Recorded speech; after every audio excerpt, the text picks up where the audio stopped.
Pemirsa, Balai Laboratorium Narkoba BNN menemukan 56 narkoba jenis baru atau New Psychoactive Substances yang saat ini beredar luas di Indonesia. Dari 56 NPS tersebut, 43 diantaranya telah diatur dalam Peraturan Menteri Kesehatan Nomor 2 Tahun 2017 tentang perubahan penggolongan narkotika. Berikut daftar nama narkoba jenis baru yang dirilis BNN.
Bahkan oleh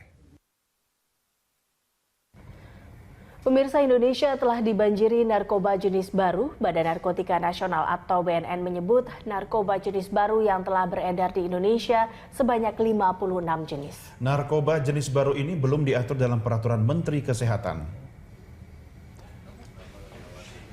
Narkoba jenis baru merupakan modifikasi atau turunan dari sejumlah jenis narkoba yang telah beredar. Modifikasi bisa berupa bentuk dan juga efeknya.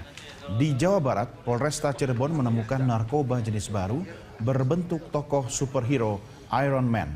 Narkoba jenis ini diproduksi di luar negeri dan memiliki efek yang lebih kuat dibanding jenis lain. Sebelumnya, Polda Metro Jaya juga menemukan narkoba jenis baru yang disebut 5-fluoro ADB. Narkoba ini merupakan narkotika sintetis jenis baru dengan kandungan menyerupai kandungan pada ganja. Hingga saat ini ada 30 orang yang telah mengonsumsi narkotika itu dalam jangka waktu kurang lebih 2 bulan terakhir. Jadi barang ini belum sempat dijual, belum sempat diedarkan. Nah, kalau barang ini sudah sempat diedarkan, kita bisa untuk mengembangkan ke pembelinya. Dijual mana biasanya? Nah, tadi pengakuan yang bersangkutan pernah dijual ke beberapa tempat hiburan sebelumnya.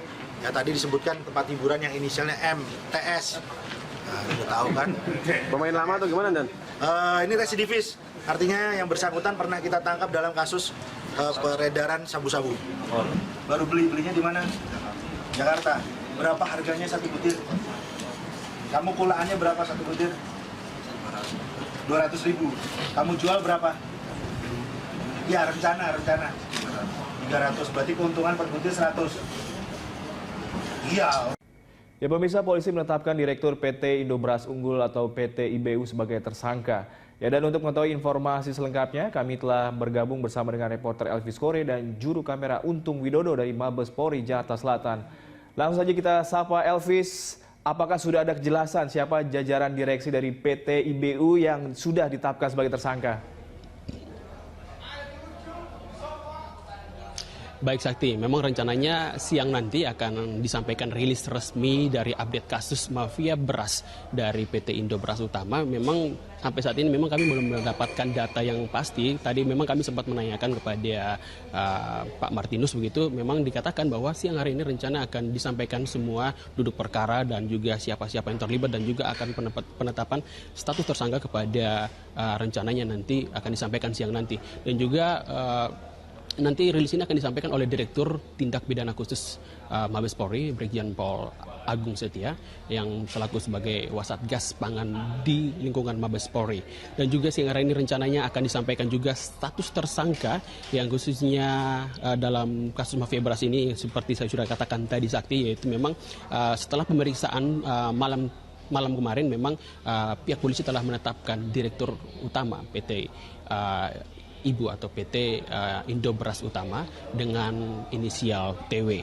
Ini yang rencana nantinya siang nanti akan disampaikan seperti apa kejelasan dari status tersangka dan juga segala sesuatu yang terkait dengan keterlibatan tersangka tersebut dalam kasus ini. Sakti. Ya Elvis, apakah tersangka ini akan langsung ditahan nantinya? Ya, memang mengenai informasi apakah sudah ditahan, memang kami mengetahui bahwa malam tadi telah selesai dilakukan pemeriksaan terhadap Direktur Utama yang tersangka dari inisial TW, dan kami belum mendapatkan informasi apakah langsung ditahan atau seperti apa. Nanti pihak kepolisian nanti akan merilis siang nanti terkait dengan baik itu pemeriksaan, baik juga terkait dengan bagaimana keterlibatan pihak-pihak lain yang dicurigai ada keterlibatan atau permainan yang dicurigai bahwa adanya penyelewengan harga beras dan juga kecurangan dalam usaha itu sendiri. Dan juga berdasarkan informasi yang telah kami dapatkan juga tadi, memang tersangka saat ini memang masih dalam penanganan pihak polisi dan nantinya akan terus dikembangkan oleh pihak Mabes Polri dalam kasus ini. Memang kita ketahui bahwa PT Indo Beras Unggul ini memang kita ketahui memang melakukan tindak pidana atau melakukan kecurangan dalam kasus atau dalam kecurangan beras itu yang merugikan negara triliunan rupiah, begitu Sakti. Dan terkait dengan apakah ditahan dan juga bagaimana proses selanjutnya, siang nanti kita akan menantikan informasi lebih lanjut yang akan disampaikan langsung oleh pihak Satgas dari Mabes Polri. Pemerintah telah bertahun-tahun menyatakan perang terhadap narkoba. Namun bisnis narkoba kian menggila karena dikendalikan dari dalam lapas. Lembaga Pemasyarakatan atau Lapas telah menjadi sarang para sindikat narkoba mengendalikan transaksi narkoba di Indonesia. Fakta ini menyulitkan pemberantasan narkoba di Indonesia meski hukuman mati telah diberlakukan. 21 Juli lalu, petugas gabungan Polri, BNN, dan Bea Cukai mengungkap peredaran 1,2 juta butir ekstasi jenis Minion asal Belanda. Peredaran ekstasi dikendalikan Aseng, salah seorang napi lapas Nusa Kambangan yang sudah divonis 15 tahun penjara. Kepala BNN Komjen Pol Budi Waseso atau Buas menyebut Indonesia masih dalam kategori darurat narkoba. Karena sebanyak 50% lebih proses distribusi narkoba di Indonesia dikendalikan dari lapas. Salah satunya peredaran narkoba, 50% itu dikendalikan dari dalam lapas. Ini tidak bisa dibantah, ya, walaupun banyak orang membantah bahwa BNN mengada-ngada dan mencari-cari. Ya, yang terakhir saja kita buktikan ya bagaimana keterlibatan oknum di dalam lapas itu. Bagaimana CCTV justru mengawasi aparat atau petugas. Bukan petugas yang mengawasi para pelaku yang mengawasi kita. Di sana kita temukan sarana yang diberikan kepada bandar ya yang sudah jadi narapidana yang luar biasa.